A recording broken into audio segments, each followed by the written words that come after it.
Hollywood ain't all sunshine and red carpets.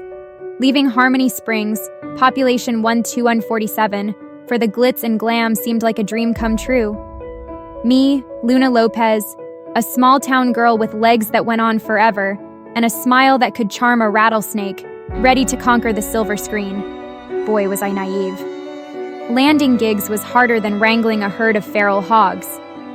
Days bled into nights, my dreams of flashing lights replaced by the dim glow of the greasy spoon diner, where I landed a waitressing job. My apartment, shared with my bubbly, gossip-loving roommate Chloe, was barely bigger than a walk-in closet, but our laughter filled the space, keeping the loneliness at bay. Then one Tuesday night, it happened. A man walked in, accompanied by two women who looked like they stepped out of a magazine. He was a vision himself, tall and broad-shouldered, dripping in cologne and confidence. His hair was slicked back like a movie star, and a pair of emerald green eyes sparkled under perfectly groomed eyebrows. He wore a suit that could have bought my whole building, and a smile that could sell ice to Eskimos. That night, after my shift, I slumped onto the worn-out couch next to Chloe, exhausted and feeling invisible. You wouldn't believe the night I had, I sighed, popping open a can of lukewarm soda. I told her about the handsome stranger, how his eyes followed me around the diner like a lost puppy. Chloe's eyes widened as I described him. "Luna, honey," she practically screeched. "That was Xavier Thorne. He's like the wealthiest man in this whole dang city. Owns half of Hollywood, or so it goes." My breath hitched. "Wait, really?" "Absolutely. Every starlet in town throws themselves at him, honey. But he's known for..." Chloe's voice lowered to a conspiratorial whisper. "Being a player." A knot formed in my stomach. A rich, powerful playboy? Not exactly the Prince Charming I envisioned. Despite Chloe's warnings, a part of me couldn't shake the memory of Xavier's captivating gaze. The next day, after my shift, a hesitant finger tapped on my shoulder. It was him, a card held out with a charming smile. "Luna?" he said, his voice a smooth baritone. "You were absolutely radiant last night. I couldn't help but notice." My cheeks burned under his gaze. "Thank you, Mr. Thorne," I stammered, surprised he remembered my name. "Please call me Xavier, and if you ever find yourself needing anything..." He lowered his voice, a playful glint in his eyes. "Consider this an open invitation." He tucked the card into my hand before disappearing back into the night. That night, Chloe practically ripped the card from my grasp. The address led to a sprawling mansion perched on a hill overlooking the city. "Oh, Luna, this is your chance," she squealed, bouncing on the rickety bed. A thrill shot through me, a mix of excitement and fear. Xavier greeted me the next day in the plush living room of his villa, the picture of wealth and sophistication. The view from the window was breathtaking. The city sprawled out below like a glittering jewel box. He offered me champagne, his touch sending shivers down my spine. We talked for hours about my dreams, his life, his vast network of contacts in the industry. He was everything Chloe described, charming, funny, and devastatingly handsome. As the conversation flowed, the air crackled with a tension that had nothing to do with champagne bubbles. His hand brushed against mine, his touch sending a spark through me. He leaned closer, his cologne enveloping me like a warm embrace. "Luna, you have something special," he murmured, his voice husky. "I can make your dreams come true." My heart hammered in my chest. He talked about opening doors for me, connecting me with the right people. He promised me the world, and a thrill shot through me, a mixture of ambition and the delicious feeling of being desired. The line between gratitude and something more blurred with every word. He led me to a balcony overlooking the city.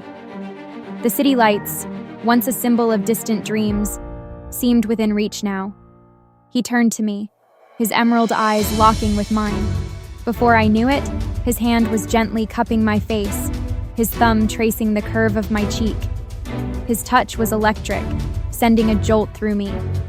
His lips met mine in a firestorm. It was a kiss unlike any I'd ever experienced, hungry, passionate, full of a promise I couldn't quite decipher. My breath caught in my throat as his hand slipped down my back, sending shivers down my spine. My own arms snaked around his neck, pulling him closer. The kiss deepened, his tongue exploring mine with a practiced ease that both scared and exhilarated me. My thin waitress uniform felt suddenly restrictive, the scratchy fabric a stark contrast to the smooth silk of his shirt. He reached behind me, slowly unfastening the clasp of my dress, the movement sending a delicious flutter in my stomach. The dress slipped down my shoulders, revealing the lacy top I wore underneath. Heat flooded my cheeks, but his eyes held mine, devouring every inch of exposed skin with a hunger that mirrored my own. He scooped me up in his arms, carrying me inside with surprising ease. The plush carpet felt like a cloud beneath my bare feet as he deposited me on a king-sized bed draped in silk sheets. The room, with its panoramic view of the city, seemed to shrink to encompass only the two of us. He followed me down, his kiss trailing a path down my neck, sending shivers dancing across my skin. His touch was everywhere, igniting a fire within me that I didn't know existed. He was a master of seduction, his every touch calculated to arouse and explore. I surrendered to his ministrations, a mixture of fear and excitement coursing through me. It was all so different from the awkward fumbling I'd known before, a whirlwind of passionate exploration. Time seemed to lose its meaning as we reveled in each other's touch, the promise of something more hanging heavy in the air. We lay tangled in the sheets, the city lights painting a shimmering backdrop. Xavier ran a finger down my cheek, his touch lingering. "Luna," he murmured, his voice husky. "Your life is about to be changed forever." My heart hammered a frantic rhythm against my ribs. Changed? How? "I want you here," he continued, his gaze intense. "Move in. Let me help you achieve your dreams." The words hung in the air, a tempting proposition. A life of luxury, connections in Hollywood, everything I craved. But a flicker of doubt danced in the corner of my mind. Chloe's warnings echoed. Back in our cramped apartment, Chloe's eyes widened at the sight of my flushed face and windblown hair. The story spilled out in a breathless rush, punctuated by gasps and squeals. "He wants you to move in?" Chloe shrieked. "Luna, this is incredible. Don't be a fool. Say yes." Uncertainty warred with ambition. "But what about his reputation?" I mumbled, a knot forming in my stomach. Chloe scoffed. "Forget that.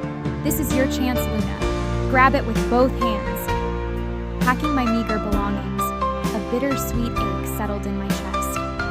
This tiny apartment, with its chipped paint and threadbare furniture, had been my haven. Now a glittering mansion and a life of uncertainty awaited. With a final glance at Chloe, a silent promise to stay in touch, I stepped out, ready to embrace the unknown. To be continued.